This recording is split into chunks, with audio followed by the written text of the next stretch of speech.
Good evening. My name is Patrick McEwen, and we will review U.S. construction spending trends in the periods before and after the Great Recession. The objective of today's presentation is to highlight plausible root cause for two patterns identified in the U.S. construction spending data.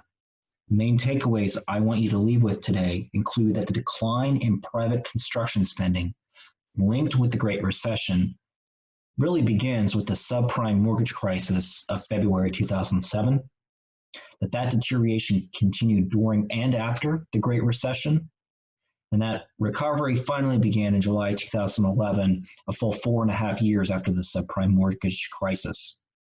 On the other hand, public construction saw increased levels of funding beginning in late 2005 through federal investments in infrastructure, notably with the highway system. Those levels were continued and sustained in February 2008 and 2009 through recession-related stimulus.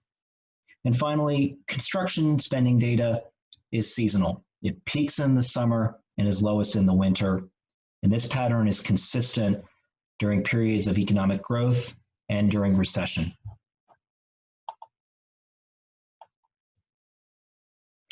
Here we see both private and public construction trends in more detail. Let's start with private construction, which is in blue. Prior to the Great Recession, the U.S. experienced a housing boom from 2002 to 2007, which is attributed to the rise in private construction spending. However, many mortgages during this period were financed via subprime mortgages, which are riskier. Customers began defaulting on these loans in large numbers. In February 2007, HSBC, a major international bank that carried many subprime mortgages, wrote off $10.5 billion worth of these loans, sending shockwaves across the financial industry. During 2007, over 100 mortgage financing firms shut down, adding to uncertainty, fueling more concern over the health of financial institutions and the economy as a whole. This is the area shaded in yellow. The Great Recession arrived in December 2007, as you see in the gray shaded area. Private construction spending plummeted during this period and continued well after the end of the recession, past June 2009 through June 2011. We finally see recovery in July 2011, as you see shaded in green. On the other hand, in the gray line, public construction shows a different pattern. The SAFE-TLU Act of 2005 increased spending for highway and transportation infrastructure projects like replacing old bridges. And then we can see that those levels of funding were sustained through stimulus of the American Recovery and Reinvestment Act, and to a lesser extent, economic stimulus of 2008. Seasonality of this data is a second pattern from this data set. As we can see, construction spending, both public and private construction, is highest in the warmer summer months, when the weather is more favorable, with August being a peak month. Construction spending is lowest in the colder winter months when the weather can delay or halt construction projects. February is consistently the lowest for construction spending.